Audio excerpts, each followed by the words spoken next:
missed church last Sunday, we missed you, and I want to get you caught up because we are talking about hospitality. That's what we have been doing last week and continue on this week. And not just Better Homes and Gardens hospitality, right, that you see in the magazines, Martha Stewart, that Pastor Bethany talked about last week. And not just Southern hospitality that you experience in Oklahoma when you're at the grocery store, where you make eye contact with people and maybe even say hi to strangers, which you don't get any of that up in the Northeast or other parts of the country. But biblical hospitality that's modeled by God in the creation story. Pastor Bethany talked about that last week. If you look at the creation story, God models biblical hospitality. And it's also played out in the stories of God's people. We see it everywhere in the Old Testament. And then Christ comes into the picture in the New Testament. And he is kind of the prototype of what it looks like to see God, which is to see biblical hospitality as we watch Jesus move about the world. So last Sunday, Pastor Bethany talked about how the creation story is a story about a God who creates space for us, right? A God who cares about our needs, who anticipates our needs, who made by design this whole world that somehow factors in what we need and want to feel welcome, to feel comfortable, to feel valuable even. God cares about even what thrills us. And hospitality can look like a million different things, really. But what if we started today by revisiting a really well-known story told in the Gospels about Jesus modeling kind of grand hospitality for us? That's where I want to start for today. We find the story actually in all four biographies of Jesus. You see it in all four of them, Matthew, Mark, Luke, and John, but today we're going to focus in on Mark's version of this story of Jesus feeding the 5,000. And so this is found in Mark chapter 6. The whole story is verses 30 through 44. And if you have your phone with you or your Bible, you can pull it out and you can begin to read for yourself what's going on at this part of the Jesus narrative. And as you turn there, let me set the scene for you, okay? Jesus is traveling all over the place with his disciples, and he is declaring the kingdom of God and that the kingdom has come now. You don't have to wait for it. It has come now. He's teaching a new covenant. The Old Testament has been fulfilled, and Jesus is proclaiming the new covenant. He is healing people left and right. He's even commissioned his apprentices, the disciples. He's commissioned them to a life of ministry and to move about the world and to do what he has been doing in the world. And so they're carrying out the ministry of Jesus. They're actually all on this sort of what I would imagine to be a really exhausting mission trip where they're sharing the good news of Jesus. They're healing people. They're doing good works. Mark says they were so busy with people that they hadn't had time in a while to rest, that they hadn't had time to eat. And so Jesus sees that maybe they're a little bit weary, and Jesus invites them to a private meal across the lake. They're going to escape all the big crowds that are following them, and they're going to have a private meal. Yet what happens is the crowds see Jesus leave, and they actually run on foot ahead of him and the disciples to the other side of the lake, and they beat them there. So no rest can be found, no meal prepared, no alone time that they might have been looking forward to. Instead, it's more crowds, more people, more requests. Mark 6:34 says that when Jesus saw all of them, in all of the disciples' exhaustion, he gets to the other side of the lake and he sees all of them, and it says that Jesus had compassion on them. What a bad leader, right? Where are his boundaries after all? Or what a bad boss, right? What about these apprentices of his who are tired and weary and need a break? What an unhealthy person, right? But just observe this sequence now, starting in verse 35 of Mark chapter 6. By this time it was late in the day, so his disciples came to him. "This is a remote place," they said. "It's already very late. Send the people away so that they can go to the surrounding countryside and villages and buy themselves something to eat." But he, Jesus, answered, "You give them something to eat." They said to him, "That would take more than a half a year's wages. Are we to go and spend that much on bread and give it to them to eat?" "How many loaves do you have?" he asked. "Go and see." When they found out, they said, "5 and 2 fish." Then Jesus directed them to have all the people sit down in groups on the green grass. So they sat down in groups of 100 and 50s, taking the 5 loaves and the 2 fish, and looking up to heaven, he gave thanks and he broke the loaves. Then he gave them to his disciples to distribute to the people. He divided the 2 fish among them all. They all ate and were satisfied. And the disciples picked up 12 basketfuls of broken pieces of bread and fish. The number of the men who had eaten was 5,000 men. Now, here's the interesting note to me in this story. To the disciples, hospitality looked like going to them and telling them, "Hey, we don't have anything for you. We don't have what you need. So now's your time. Why don't you make your way back into the towns so that you can find something to eat for you and your family?" To the disciples, hospitality looked like sending them away so that they could get what they need. After all, how could they be responsible for being hospitable when they didn't have any means to help? What were they supposed to do? They didn't have the food to give to them. But to Jesus, hospitality looked like giving the people what they need in order that they might be able to stay close, so they wouldn't have to go anywhere.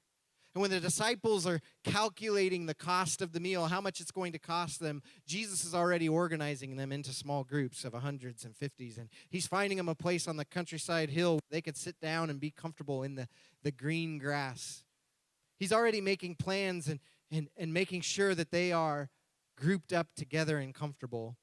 And then he looks at his disciples and he asks them, "What's in your hands that you could offer to them?" Which is powerful.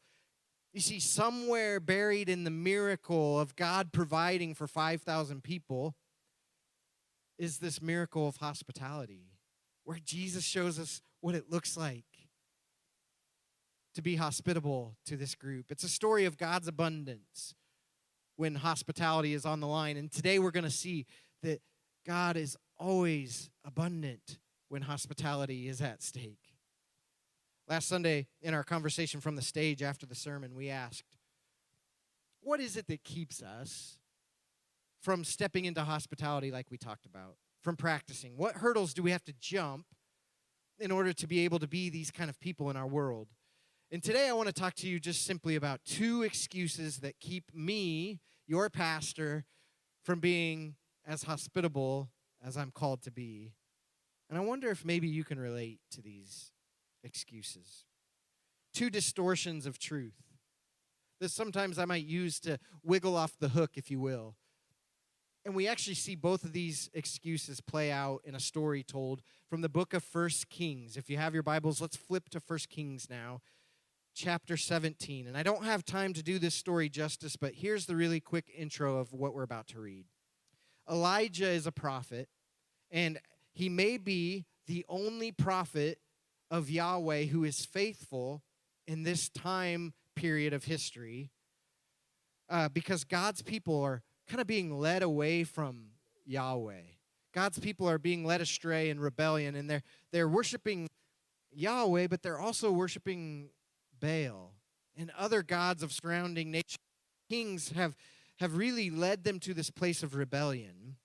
And Elijah steps in, and his job is to tell Israel's king, because of your rebellion, it's not going to rain for a few years. Because you've walked away from the Lord, there's going to be a drought. And then God tells Elijah to go hide in the desert. So he goes off into hiding, and he hides by this creek bed. And that creek bed is kind of his source of life. And God actually orders the ravens, the birds, to come and bring him food every morning and every night. Yet, because it's a drought, the creek eventually dries up, right? And when it does, God sends Elijah on plan B. And that's where we're going to pick up the story in 1 Kings chapter 17. If you're there, we're going to start in verse 8. And here's Elijah's next move. Then the word of the Lord came to him. Go at once to Zarephath in the region of Sidon and stay there. I have directed a widow there to to supply you with food. Now remember, there has been a drought. Everyone's low on supplies. So he went to Zarephath. When he came to the town gate, a widow was there, gathering sticks, and he called to her and asked, "Would you bring me a little water in a jar so that I may have a drink?" As she was going to get it, he called, "And bring me, please, a piece of bread." "As surely as the Lord your God lives," she replied, "I don't have any bread. Only a handful of flour in a jar and a little olive oil in a jug. I'm gathering a few sticks to take home and make a meal for myself and my son, that we may eat it and die." Listen to what Elijah had the guts to say to her. "Don't be afraid. Go home and do as you have said. But first, make a small loaf of bread for me from what you have and bring it to me. And then make something for yourself and your son. For this is what the Lord, the God of Israel, says: the jar of flour will not be used up, and the jug of oil will not run dry until the day the Lord send rain on the land." She went away and did as Elijah told her. So there was food every day for Elijah and for the woman and her family. For the jar of flour was not used up, and the jug of oil did not run dry, in keeping with the word of the Lord spoken by Elijah. Pretty crazy story, right? The first excuse we use when presented with this opportunity to be hospitable to others is, "I don't have the thing they need. I just don't have what they need." Remember, God told Elijah that he directed the widow to supply him with food. Yet when Elijah finds the widow who God has already directed, and Elijah asks her for some bread, what does she say? She replies in verse 12, read it with me, "I don't have any bread." Technically, she's not lying, right? She doesn't have any bread per se, but she has all the ingredients to provide exactly what Elijah needs. This is often our excuse as well. I can't provide what people really need in this life. I don't have what they're looking for. I can't give them any answers to the problems they're facing. After all, I'm no marriage counselor. I'm no financial expert. I don't know how to help somebody with the grief they're dealing with. I don't have any disposable income. My house is really small. My kids are too demanding. They're always all over the place. My time is really short. I work a lot. I work overtime. I think I know what could really help these people. I think I know what they need, but I just don't have what they need. I don't have anything of significance that could really make a difference in their life. You see, we say this all the time. I don't have any bread. But listen to her next line. Only a handful of flour in a jar and a little olive oil in a jug. In other words, she has all the ingredients. She just doesn't have the finished product. She has the ability to provide, but she just hasn't acted on it yet. If we are to ever reflect a hospitable God, we must reject this half-truth that we don't have what people need from us. Instead, we should recognize the power of God to use whatever is in our hands, because God is on the edge of his seat waiting for you to offer whatever it is that you have, and he's going to take whatever it is you can offer, and he's going to bless it. He's going to refill it. He's going to make it into whatever people need. It's not true that we don't have any bread. We have all of the ingredients right in front of us. You have everything you need to make a difference in somebody's life. The question really becomes, are you willing to put it into action? Yet, if you're like me, the reason we use the first excuse is because of the second excuse. She gives the second excuse just in the next line of verse 12, if you're looking there. Here's the second excuse. She says, "I'm gathering a few sticks to take home and make a meal for myself and my son, that we may eat it and die." In other words, this is the last meal that she has any supplies to provide. So the plan is literally to go home for her and her son to make this meal, and then they know they're out, that they're going to die. And so this is the last hurrah for her and her son. The excuse is, and I think it's true in this case, I barely have enough for myself. How can I give you what you're asking of me when I don't have enough for me? I may have something to offer, but I can't give it away because I really only have enough for me and my family. And in our story, the widow is quite literally explaining that she plans to go home and make this meal and then pass away and die. And it sounds really dramatic. And in this case, it is, right? It is very dramatic. She is about to die. She's not exaggerating. And while our excuse is probably far less dramatic, can we just be honest for a second and say it doesn't feel like it? It kind of feels like it's all we have left, and then we will perish. Because you may be in a season where you can't imagine one more thing to do. I've been in those seasons where every request of me and my time feels like somebody's laying a 50-pound bag on your back, right? Maybe work is crazy for you. Maybe your family life is crazy for you. Maybe your world is just spinning as fast as it possibly can spin, and you don't have any more time to give. Sure, you have some free time, but you got to use that free time for yourself, because that free time is the only thing that's keeping you sane. Sure, you have a little bit of time, but if you don't use that to take a nap and eat a snack, then you're in deep, deep trouble. You may be in a season where every dollar is spoken for. Maybe the paycheck is already spent before it ever hits the bank. The bills are piled high. The food is rationed. The belt is already tightened as tight as it'll go. Knees have been pinched as much as they can be pinched. You don't have disposable income with which to be generous. And if you did, you need it in other ways. You might be in a season of emotional fatigue.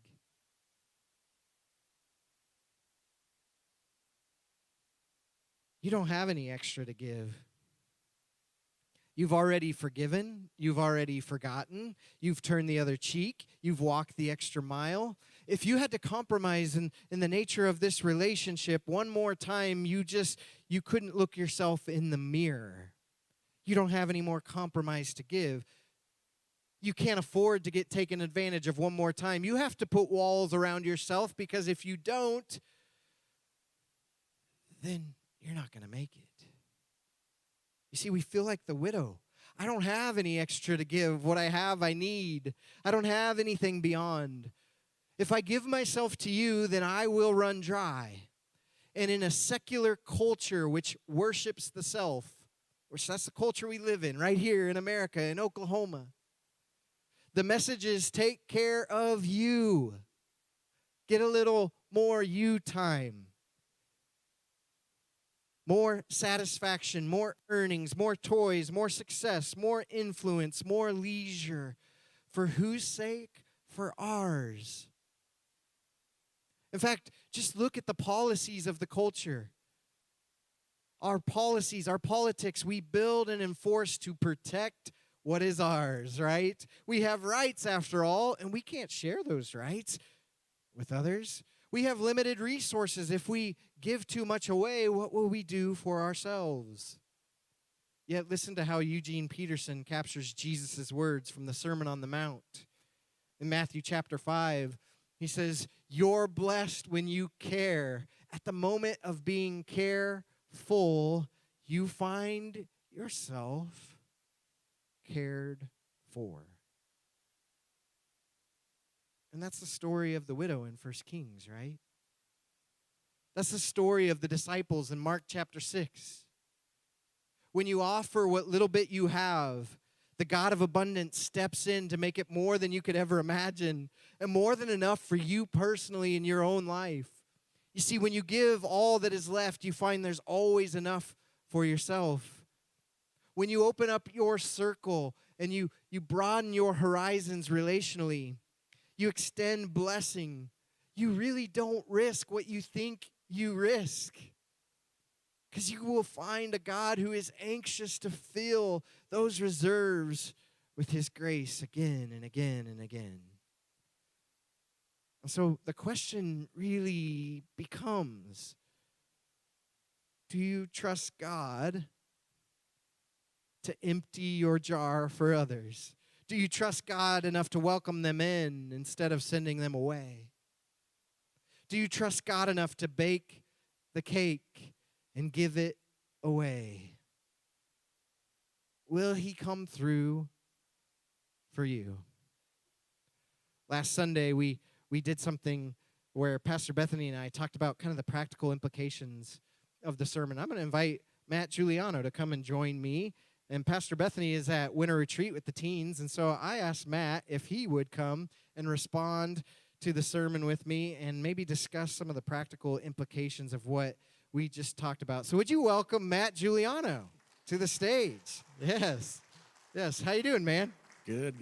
Good. Thanks for doing this with me. For sure. It's good to have a partner in kind of discussing what's going on. So Yeah. What hits you in the sermon, or what are you thinking through as you think about these concepts? I have been thinking a lot about, well, first of all, I wanted to say, I discussed a lot of this, like when you sent me some information over with my wife, and I just want to say that she has helped me tremendously, and anything that I say up here probably comes from both of us. Nice. Got to cite your sources, right? Probably the thing that I think of the most personally would be our family when it comes to hospitality. Yeah. And so, as you know, we have a pretty big family, especially them, and I've been adopted into that.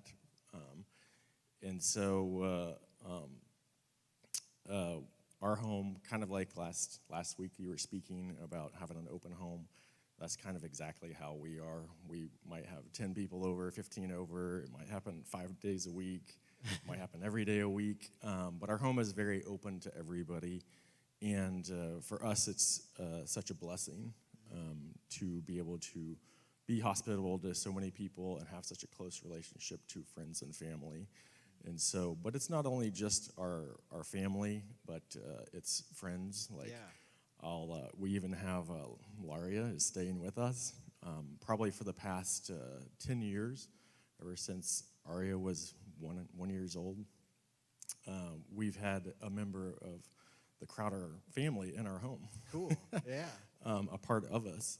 And so, they've brought friends over all the time. We have our kids' friends over, and so it's just a community of friendship. And so, but anyways, I might have gotten a little derailed from the question. Okay. But that's okay. I think one of the cool things about that, when you think about hospitality, the excuses we make are really based in fear, oftentimes. And so when we think about, I don't have what they need, or I don't have enough for myself, like we become like really self-protective. Like we have to kind of guard what we have, whether that be our family, our home, our resources. And anytime we're like protective and in fear, I think what happens is our circles get smaller and smaller, like our relationship circles. And so if we're afraid of people and the threat they might pose to us, then we kind of just draw them out of the circle, and they kind of exist on the outside of that circle. And if you do that just kind of casually once or twice, and then you do it again, and what you find is as fear kind of dictates your life and not hospitality, you start to look around and realize you're really isolated because your circles have just gotten smaller and smaller. And I think that's the cool thing about Jesus, is Jesus wasn't really motivated by fear, obviously.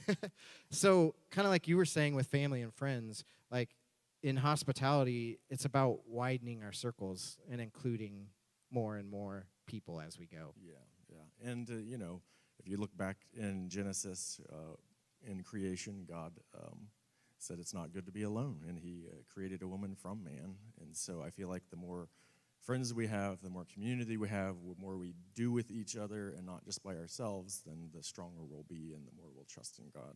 Yeah, absolutely. So when we were talking a little bit yesterday, you talked about just a question or a concern about like emotional health. Yeah. Well, I really think that being genuine with yourself and true to yourself and kind of understanding how you're feeling, what you're doing. For us in healthcare, like we see patients all day, and it can kind of be very emotionally exhausting. And so coming home, and sometimes it's just, I just want to sit there like a blob, maybe have a glass of wine. Don't talk to me. I don't want to talk to you kind of a situation. Yeah. And so, like, just being able to know what recharges you so that you can be hospitable, and being hospital based off of doing it as a duty, you know, it kind of can be very fatiguing. But if you can do it from a joyful heart, then it just kind of revitalizes you. And probably, a good example of that for me would be, last summer we lost our father, Paul Crowder. And probably in part of the darkest times of, for us, actually became a very joyful time. And so, we would be at work all day. We welcomed him to our home, but we would have family, we would have friends. They were over every day for months. We would come home, and instead of already feeling exhausted, it was almost like I didn't want to go sit in a corner by myself. It was almost revitalizing and charging to have so many people, so much family, so much support surrounding me that it lifted me up, and it made me happier. And it made me feel like I had so much more energy to provide and to be hospitable to other people. Yeah, that's cool. I think about that a lot too, because I'm naturally introverted, and so just like by the definition of introversion, like I recharge personally from time and space, like where there's not big crowds or lots of people. And so when you think about like emotional health, especially when related to these passages with the disciples and the widow, just kind of giving yourself away all the time, I think Jesus kind of unlocks the answer to that in just what he's calling us to. And I think oftentimes we won't be hospitable because we are focused on emotional health, but we'll do 10 other things that really don't mean as much to us and wear ourselves out. And so I think Scripture is full of like this call to have margin in your life, to make sure that you have Sabbath and you build in margin. And if you can build in that margin, then you can embrace your calling to be hospitable and still be in like an emotionally healthy space. But I love your story of having family at your house when you should have been exhausted, when it should have felt like a burden. It actually felt like a blessing. Felt very natural. Yeah. So Yeah, and that's amazing. I think that's just the value of community, even for an introvert. The value of community is it is life-giving and kind of breathes back into us. So any other thoughts you had as we were hearing the sermon? Yeah, just like the girl in the story, like how do we trust in God to basically give our last meal? Yeah, that's pretty big trust. I think about that often. I don't know. I love the song "'Tis So Sweet" because it says, "Oh, for grace to trust you more." And I think that's part of what that moment is God's grace allows you to. But oftentimes when I trust God, what I really mean is God's shown me how it'll work out, or there's a plan to do it, or I see the resources. And so I say I trust God, but what I really mean is God has shown me exactly how this is all going to come together. And that is trusting God, I suppose, but that's not faith. Faith is hoping in things not yet seen.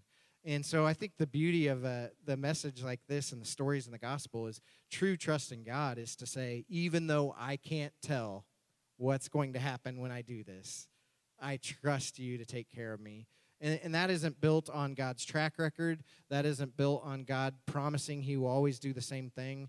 That's believing in the character of God, that he has our best interests at heart and saying, you can have it all, I think. So, yeah, what do you think? Well, I was, with that question, I don't really feel like any of us are suffering from having to make the decision of, oh, this is my last meal. Yeah, right, yeah. And so I kind of almost would rather reword the question to,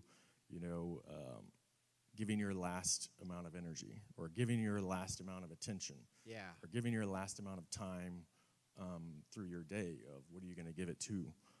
And so because, today we have phones, we have computers, we have TV, we have everything, and it distracts us from, the intention of what God had created for us. And so it's, it distracts us from our kids, it distracts us from work, from everything else, and it gives us this instant gratification that we consume, and then we want more and more and more of.